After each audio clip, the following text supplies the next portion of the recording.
Good evening, Madam President, trustees, members of the community, and thank you to the teachers who are out tonight. Huron's health science teacher, want to give a shout out to Lynn Boland over at Huron High School. They participated in the Great Smokeout this month by educating peers and staff about the dangers of tobacco use. The science class, students set up displays outside the cafeteria. You can see some of them here, and interacted with other students and staff through surveys and offering prizes and wristbands for their participation. This topic is especially relevant now due to recent findings with increased lung injury cases and deaths associated with vaping. So I was really proud of those students. Last evening, it was great to be out at Skyline High School for our Ann Arbor Public Schools STEAM Expo. And a great shout out to Mr. Tom Pachera and all the teachers and members of our STEAM team. You can see through the photos, I was there. It was a tremendous, large crowd of students all the way from young fives to college age, and all of the high schools had their robotics teams there. I especially appreciated chatting with Elijah and Mark from Community Zebrotics. This is Huron's Dragon robot here. It was a great evening. Students from all over the district demonstrated their STEAM learning in action. Forsyth Community, Huron Pioneer, and Skyline Robotics teams. And then I especially appreciated Katie Kip Dom from Dickin, who took me into the light lab, and she had a demo that showed the tremendous colors of light that students get to work with in first grade. So it was a great evening at Skyline. Pioneer High School, and want to give a shout out to Ted Imsch, teacher at Pioneer High School. Their coding teams placed first, second, third, fifth, eighth, and 10th in their division at the EMU Mackle High School Programming Competition. Congratulations to each of the Pioneer first place winners for receiving a $10,000 endowment scholarship to EMU as a result of winning that competition. The coding teams previously competed back on November 2nd at MSU, and in that competition won first and third place in their divisions.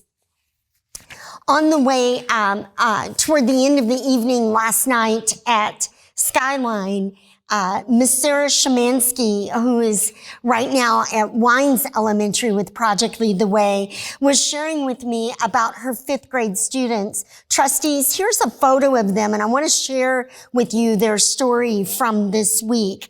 They got a firsthand look at how engineers debug coding issues this week because they were using VEX software, and they were experiencing bugs in the software with the IQ Blocks app.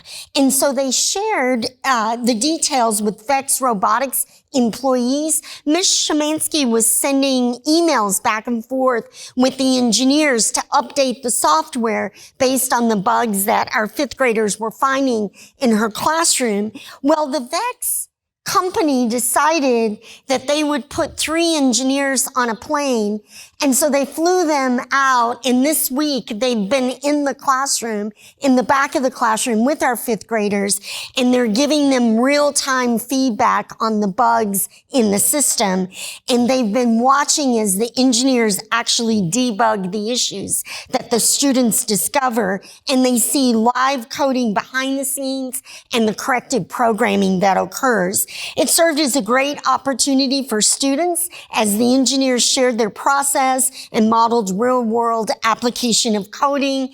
The students shared with Ms. Shemansky that they're famous, now, for they are correcting and being serving as the beta testers on the VEX system.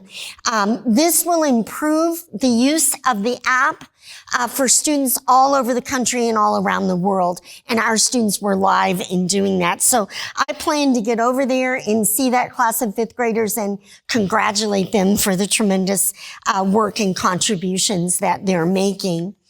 I want to give a special congratulations to Huron High School trustees. I haven't even had a minute to send you this because it's hot off the press.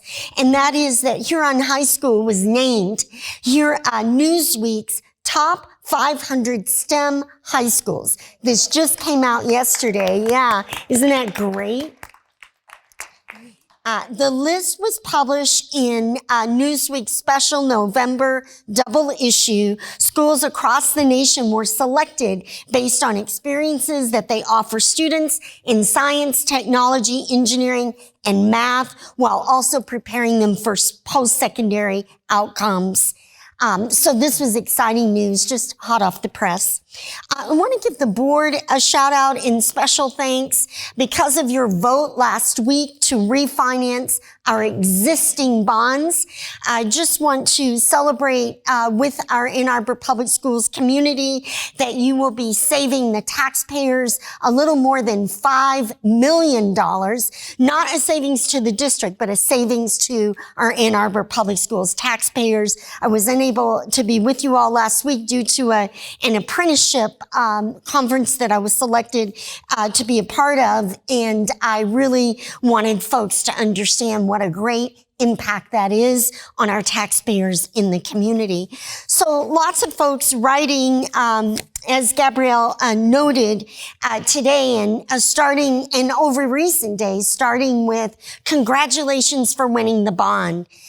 So now what? Now what are we going to do? And I know that executive committee and planning committee, and I'm sure before it's over, all of our board committees will be engaged in working on this. And in fact, over recent weeks, we have been working with the bond ad hoc committee, Trustee Lazarus, Trustee Johnson, and President Mitchell to really begin to think about immediate next steps. But I wanted to share with you, and Ms. Osinski's going to bring up just a very early draft of some items on our list of things to do as we prepare for a 20-year process.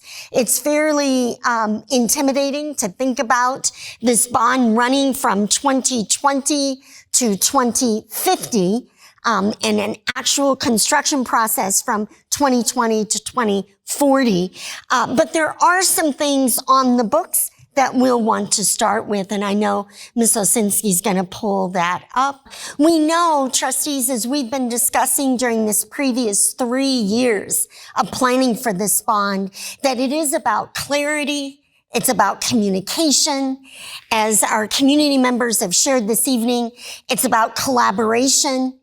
And it's about community engagement. So just a few steps, and I would ask folks, all of this information will be posted on our website. This is an early draft, so stay tuned. As soon as our committees get their hands on it, this document will get a lot better. But we talked about a board study session in early 2020. Trustees, I know your calendars are busy, but we were talking about perhaps a little bit longer session, so that you would have time to hear from bond experts on the process of a bond. Of course, this session would be open to the public. It'll be videotaped, just like all of our meetings are, published on social media outlets so that if folks aren't able to get to the meeting, they can still see it. But during that study session, we would see the guidelines, best practices, look at sample bond implementations from top districts across the country and see what things look most attractive perspective from those, and then debrief the process and lessons learned from our 2015 bond, which we're just at the end of doing. And trustees, many of you have been in the chair throughout that process, or several of you have. We talked about finishing up the work to confirm an AAPS responsible contracting policy. Yay. Thank you, Fred, for being a part of that.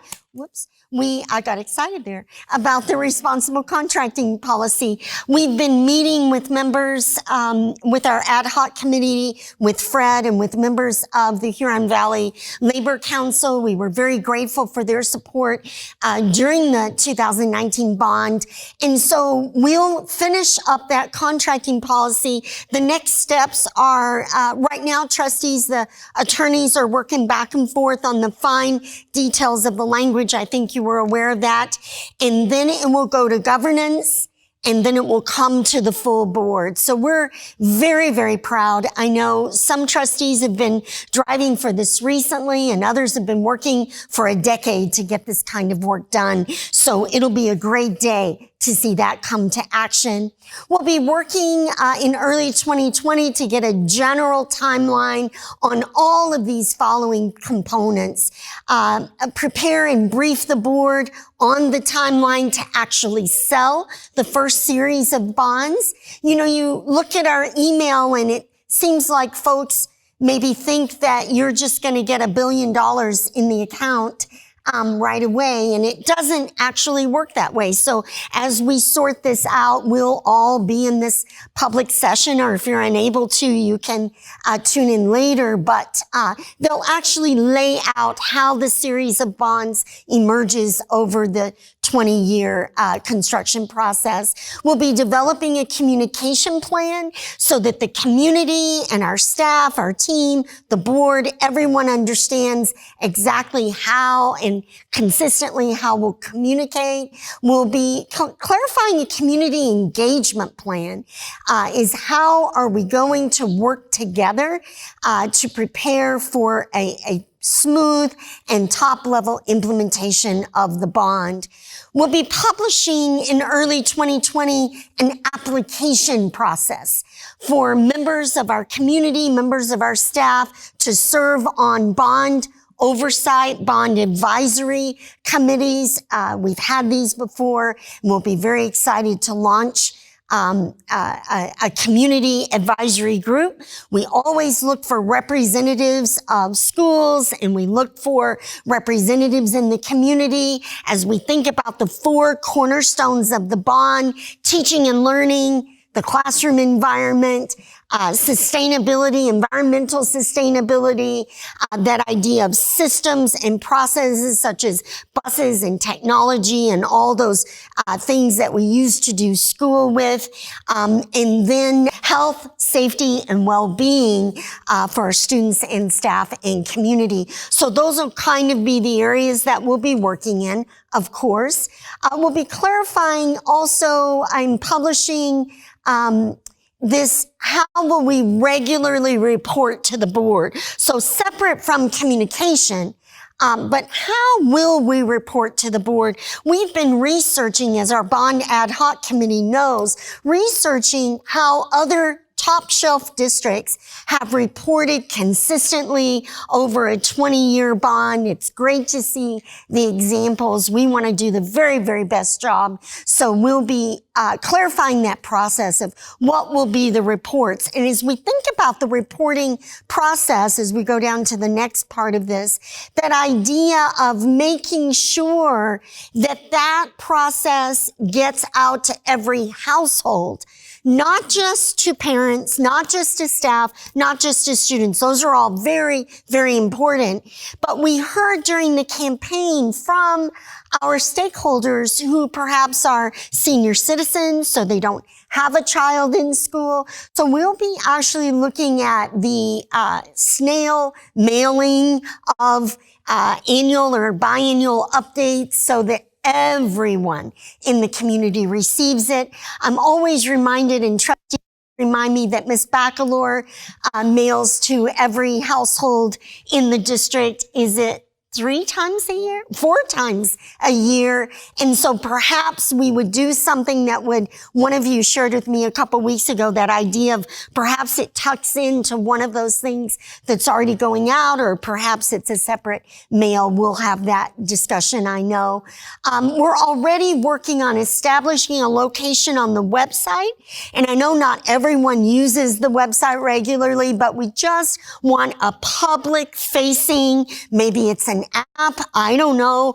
Maybe Miss Shemansky's 5th graders can help us with some technology, but we just want folks with as little effort as possible to be able to access exactly where we are, see the photos of the work, see how much everything costs. And just a friendly reminder for all of us that every single expenditure comes to committee and then to the full board, and that record is published publicly. Our check register is published every month, so we absolutely will be transparent in this process.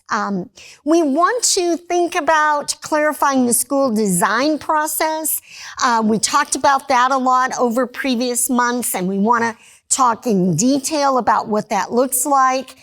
Completing, and Trustee Gaynor and all of the trustees and I have been talking about this for a couple of years, but not only this year, our annual student enrollment, but also, trustees, as we've discussed, looking at the migratory patterns of students in the community, where the new developments are coming in. Many of us drive past that one on Industrial that's just going up really quickly. And I just heard yesterday lots of students going to be living in that area, and I had not known of that yet. So we'll be getting those updates in the next few weeks and months. And perhaps even working with a demographer to try to look beyond.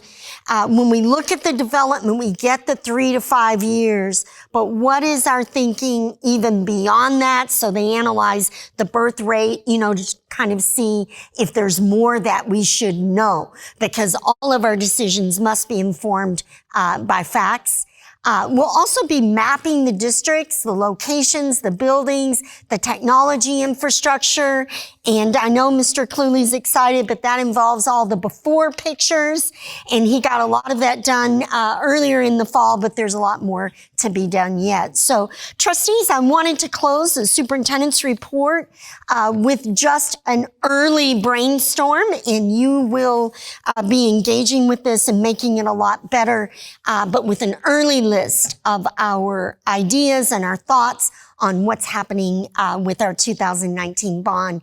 It is always my honor to serve in the Ann Arbor Public Schools, and I appreciate the opportunity to share the superintendent's report this evening. Thank you.